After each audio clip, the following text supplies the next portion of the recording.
उस लड़की ने दिन रात मेहनत करके ताई ची की वो विद्या सीख ली थी जिसे सीखना हर किसी के बस की बात नहीं थी। लेकिन अफसोस उसे ये सब चोरी छुपे करना पड़ा क्योंकि उस परिवार में लड़कियों को मार्शल आर्ट सीखने की सख्त मनाही थी। ऊपर से उसके चेहरे पर जन्म से एक भद्दा लाल निशान था जिसकी वजह से उसे तुच्छ समझा जाता था। उसे नौकरानियों जैसा व्यवहार झेलना पड़ता। उसे कपड़े धोने, बर्तन साफ करने जैसे सारे गंदे काम सौंप दिए जाते। लेकिन वो हार मानने वालों में से नहीं थी। जब कोई नहीं देखता वो कपड़े धोते हुए भी ताई ची की प्रैक्टिस करती और अपनी लगन से लगभग सारी विधाएं सीख गई थी। असल में वो परिवार की सगी बेटी नहीं थी, उसे गोद लिया गया था। लेकिन एक बार परिवार के बड़े योद्धा ने उसे समझाया था अगर वो अपने चेहरे का वो लाल निशान हटाना चाहती है तो उसे ताई ची की ऊर्जा को समझना होगा। उस दिन से लड़की ने खुद से वादा किया और परिवार के बड़े योद्धा ने भी। उसने मार्शल आर्ट छोड़कर चिकित्सा विद्या सीखने का संकल्प लिया ताकि एक दिन वो उस दाग को हमेशा के लिए मिटा सके। भले ही घर वालों ने उसे बेइज्जत किया लेकिन उसका इरादा अटल रहा। ये सब वह इसलिए कर रहा था क्योंकि वो बचपन से ही उसे चुपचाप पसंद करता था। उसके लिए पूरी दुनिया से लड़ने को तैयार था। एक दिन जब लड़की ताई ची का अभ्यास कर रही थी तो परिवार के बुजुर्ग गुरु ने उसे देख लिया। वो स्तब्ध रह गए। एक लड़की इतनी गहराई से ताई ची के हर मूव में पारंगत। उन्हें अपनी आंखों पर यकीन नहीं हुआ। लेकिन उसी वक्त उनकी तबीयत बिगड़ गई और वे जमीन पर गिर पड़े। लड़की ने बिना देर किए अपने चिकित्सक योद्धा लड़के को बुलाया। दोनों ने मिलकर गुरु की नाड़ियों की चिकित्सा की और कुछ ही देर में उन्हें ठीक कर दिया। गुरुजी भावुक होकर बोले, अगर तुम दोनों न होते तो शायद आज मैं बचता नहीं। फिर उन्होंने लड़की की ओर देखा और कहा, तुम एक सच्ची योद्धा हो। पर लड़की ने रोते हुए कहा कि वो आगे अभ्यास नहीं कर सकती क्योंकि लड़कियों को ताई ची सीखने की इजाजत नहीं है। यह सुनकर गुरु शर्मसार हो गए और कुछ पल बाद बोले, ये नियम मैंने ही बनाए थे लेकिन अब मुझे शर्म आती है। तुमने मुझे सिखाया कि साहस और समर्पण किसी लिंग से बंधा नहीं होता। मैं वादा करता हूँ इस बार जम्मू सम्मेलन में खुद ये नियम बदलवाऊंगा। अब ताई ची लड़कों की नहीं, तुम जैसी लड़कियों की भी होगी। जैसे ही लड़की और लड़का चेन परिवार में वापस लौटे, दरवाजे पर खड़े एक और युवा मास्टर ने उन्हें देख लिया। उसने ताने मारते हुए कहा, अरे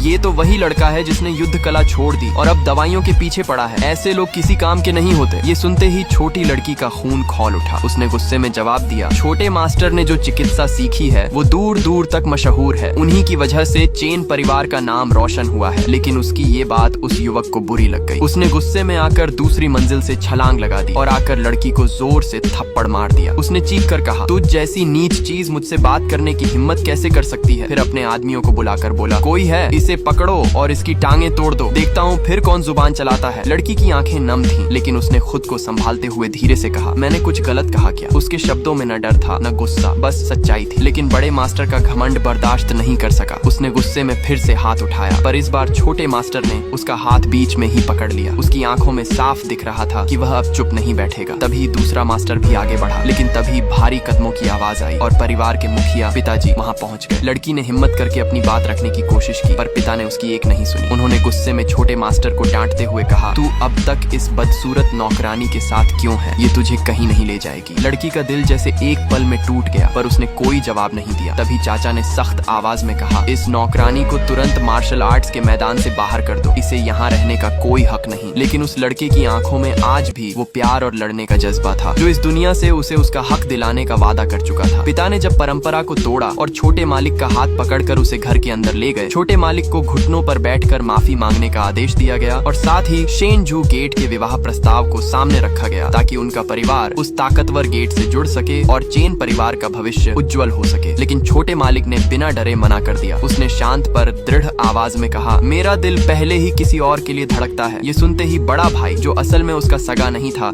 लेकिन हमेशा उस पर अधिकार जताता था, गुस्से में आग बबूला हो गया और चिल्लाया, तुम्हें उस नौकरानी से प्यार करने की इजाजत नहीं है। ये सुनते ही पिता ने क्रोधित होकर हुक्म दिया, उस बदसूरत नौकरानी को अभी लाओ। वह गर्जा, हमने तुम्हें शरण दी, खाना दिया, छत दी और तुमने बदले में हमारे बेटे को बहकाया। तुम्हारी हिम्मत कैसे हुई। इस पर छोटे मालिक गिड़गिड़ा उठा, पिता आशु ने मुझे बहकाया नहीं, कृपया उसे मत सजा दीजिए। तभी अचानक हवाओं में हलचल हुई और शेन झू गेट का गर्वीला शिष्य अपनी सुंदर पर तेज तर्रार बहन झू लियाओ के साथ चेन परिवार के आंगन में आ धमका। उसके कदमों की गूंज ने सबका ध्यान खींच लिया। उसकी आंखों में क्रोध था और आवाज में घमंड, चेन परिवार, मेरी बहन झू लियाओ तुम्हारे बेटे से प्यार करती है। अब देर मत करो, फौरन इन दोनों की शादी का ऐलान कर दो। लड़के के पिता इस रिश्ते से खुश थे। उन्हें चेन परिवार के उत्थान की उम्मीद शेन झू गेट से ही थी। उन्होंने सिर हिलाते हुए हामी भरी। लेकिन तभी छोटे मास्टर यानी वह लड़का अपने स्थान से उठ खड़ा हुआ। उसने सबके सामने साफ शब्दों में कहा, मुझे खेद है पर मैं शादी सिर्फ किन शियों से करूंगा। मैं झू लियाओ को कभी जीवन साथी नहीं बना सकता। ये सुनकर शेन झू गेट का लड़का आग बबूला हो गया। उसने आंखें तरेरी और गुर्रा कर कहा, अब तो मैं तेरी शादी तो करवाऊंगा ही पर तुझे घर जमाई बनाकर ले ले जाऊंगा, देखता हूँ कौन रोकता है मुझे। छोटे मास्टर शांत रहा, पर उसकी आंखों में चुनौती साफ झलक रही थी। फिर शेनजू गेट के लड़के ने कहा, अगर तू मेरे गुंडों को हरा पाया तो हम यहाँ से चले जाएंगे, वरना तू अपनी जिंदगी झू लियाओ को सौंप दे। भीड़ सन्न थी। चुपचाप एक भारी शरीर वाला गुंडा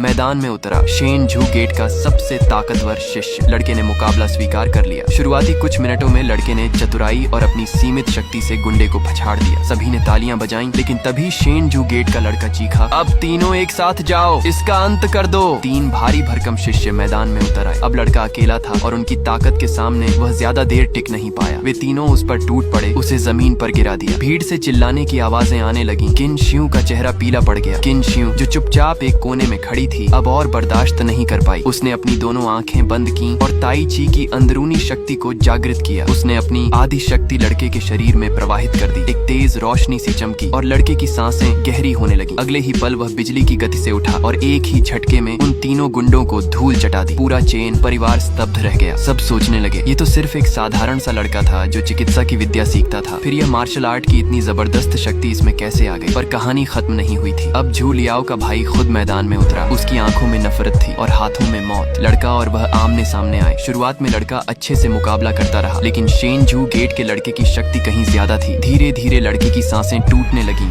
और आखिरकार वह नीचे गिर पड़ा। अब शेनजू गेट का लड़का बुरी तरह क्रोधित था और बोला, अगर तू नहीं मानेगा तो मैं उस लड़की को खत्म करके तुझे अपनी बहन से शादी करने पर मजबूर कर दूंगा। इतना कहकर वह सीधे किन शियू पर टूट पड़ा, लेकिन लड़का जिसे वो लड़की दुनिया से ज्यादा चाहता था, उसे चोट पहुंचते देख नहीं सका। घायल शरीर से वह फिर उठा और शेनजू गेट के लड़के के सामने दीवार बनकर खड़ा हो गया। दोनों में जबरदस्त भिड़ंत हुई, पर चोटों और थकावट के कारण लड़का आखिरकार फिर गिर पड़ा। तभी किन शियू की आंखें जल उठीं, उसका खून खौल उठा। वो अब एक शांत लड़की नहीं रही। उसके भीतर वर्षों की छिपी ताई ची की शक्ति पूरी तरह जाग उठी। वह हवा में उछली, उसके हाथों से ऊर्जा की लहरें निकलने लगीं और गुस्से में उसने जोरदार वार किया। एक ऐसा हमला जिसने शेनजू गेट के शिष्य को मैदान में पटक दिया। अब कहानी मोड़ पर है। क्या किन शियू जीत पाएगी? क्या उसका प्यार इस ताकतवर कुल के सामने टिक पाएगा? जानने के लिए कमेंट करें।